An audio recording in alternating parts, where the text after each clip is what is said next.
Hello friends, good morning. Welcome back to my channel. और जैसा कि आप देख रहे होंगे, मैंने टू डू लिस्ट बनाई है और उसमें मैं रोज़ का अपना टारगेट लिखती हूँ। उसके बाद जब अचीव कर लेती हूँ तो टिक कर देती हूँ। और ये मैं 6-7 दिन से फॉलो कर रही हूँ, तो उसका रिज़ल्ट भी बहुत अच्छा है। अब ना चाहते हुए भी मेरा मन लगता है और एक नशा रहता है कि हाँ, मुझे टारगेट अपना कंप्लीट करना है। उसके बाद मॉर्निंग हो गई थी, सुबह 4 बज रहे थे। उसके बाद मैं चाय बना के ले आई थी और मैंने अपनी स्टडी कंप्लीट कर दी थी, कम शुरू कर दी थी।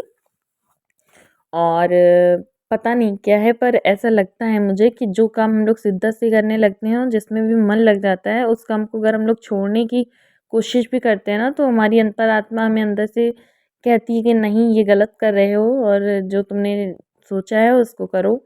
तो बस मैं इन्हीं सब चीज़ों के साथ अपना आज का ब्लॉग शुरू करती हूँ। और सबसे पहले मैं पूजा करके आ गई थी किचन में, और यहाँ पे मैंने चाय चढ़ा दी थी और अपना फटाफट काम अपना सब फिनिश कर रही थी किचन का। और सब्जी रोटी और खाना पीना ये सब तो डेली रूटीन है, और जो हम लोगों को फॉलो भी करने पड़ते हैं, क्योंकि आप बीमार हो कुछ भी हो, अगर आप खाने से कंप्रोमाइज़ तो नहीं कर सकते हैं।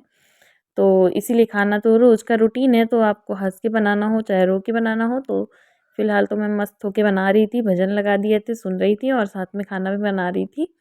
और बस यही मैं सोच रही थी बैठे-बैठे कि यार, आपने न्यूज़ देखी होगी करंट में कि एक ओलंपिक चैंपियन पैरा तीरंदाजी में शीतल देवी, तो उसके हाथ नहीं थे और उसने इतना अपने देश का नाम किया है। तो उसके बारे में जान के और उसकी बायोग्राफी और सब कुछ जान के ना, मुझे अंदर से इतना अजीब सा लग रहा था। हम लोगों को लग रहा था कि यार, वो इतनी मुसीबत में थी और कुछ नहीं था उसके साथ, तो समस्याएं थी इतनी ज़्यादा, तब तो उसने ये अचीव कर लिया। और हम लोगों को तो भगवान ने एकदम स्वस्थ हेल्दी सब कुछ जो ज़रूरत की चीज़ें हैं, हाथ पैर सब कुछ भगवान ने दिया है। उसके बाद भी हम लोग बहाने बनाते रहते हैं कि ये नहीं है, वो नहीं है, ऐसा है वैसा है। तो अगर हम लोग इस टाइम भी बहाने बना रहे हैं तो धिक्कार है हम लोगों के ऊपर, क्योंकि जो इतनी इतनी शिद्दत से जो इतनी मुसीबत काट के वहाँ तक पहुँच सकता है, तो भगवान ने हम लोगों को तो बहुत कुछ दिया है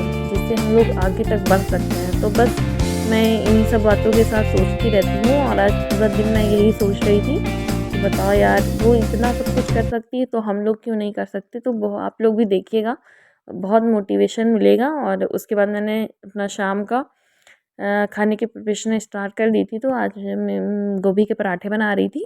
और गोभी के पराठे जैसे मैं बनाती हूँ ना, उस टाइप से गोभी के पराठे कभी भी निकलते नहीं हैं, फूटते भी नहीं हैं, भरते टाइम बिल्कुल दिक्कत नहीं होती है। और उसके बाद फिर मैं स्टडी करने के लिए चली आई थी प्रिपरेशन करके। और आप लोग भी ट्राई करिएगा। तो सबसे पहले जो है, गोभी को कद्दूकस करके और उसमें नमक वमक डाल के आप रख दीजिए, अच्छे से पानी निचोड़ लीजिए।